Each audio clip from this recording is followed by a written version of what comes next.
The courtroom in Washtenaw County, Michigan falls silent as a mother steps forward to read her victim impact statement.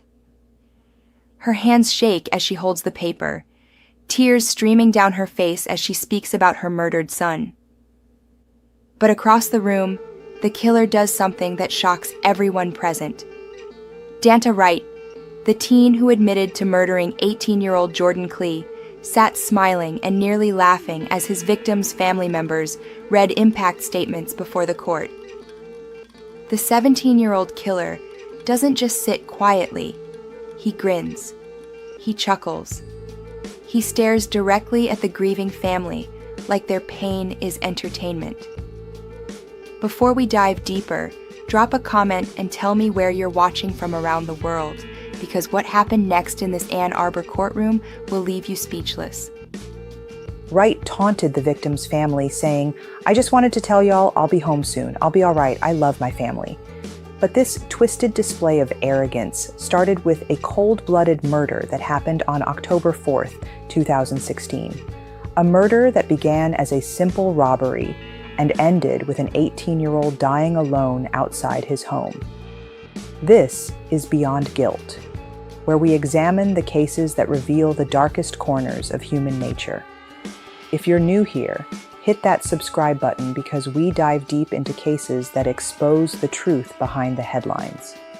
Today's case shook Ann Arbor to its core and revealed how evil can hide behind a teenage face. I'm going to show you the courtroom footage they didn't play on the evening news, the family statements that will break your heart, and the mother's shocking defense of her killer son. When 18-year-old Jordan Klee was found dead in October 2016, it sent a shockwave through the community. It was Ann Arbor's first homicide in 2016. This is the story of how a robbery became murder, and how justice was nearly mocked in open court until a judge decided enough was enough. Jordan Michael Klee was just 18 years old when his life was cut short. He had been enrolled as a senior at Pioneer High School and had been living alone inside an apartment complex. Klee was supposed to be attending class at Pioneer High School the day he was found shot and killed.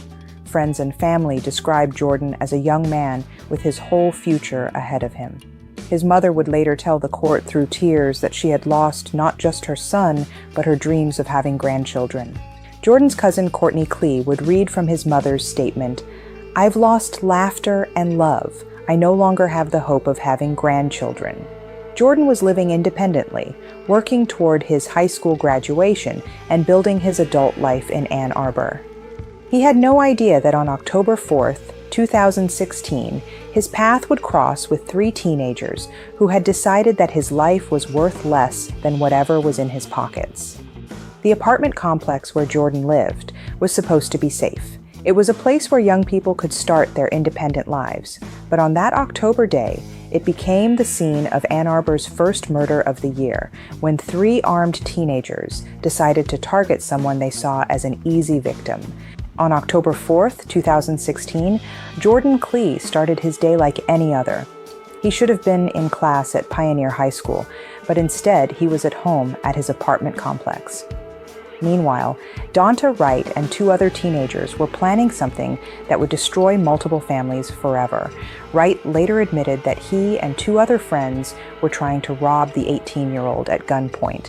The 3 teenagers had targeted Jordan specifically. They knew where he lived. They knew he would be alone. They came armed and ready to take whatever they wanted from him. What started as a plan to steal from Jordan quickly turned deadly.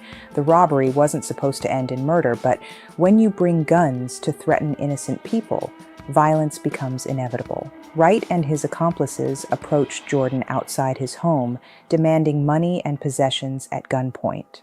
The exact details of what happened next would later be revealed in court when Wright made a shocking confession. But what we know is that within minutes, an 18-year-old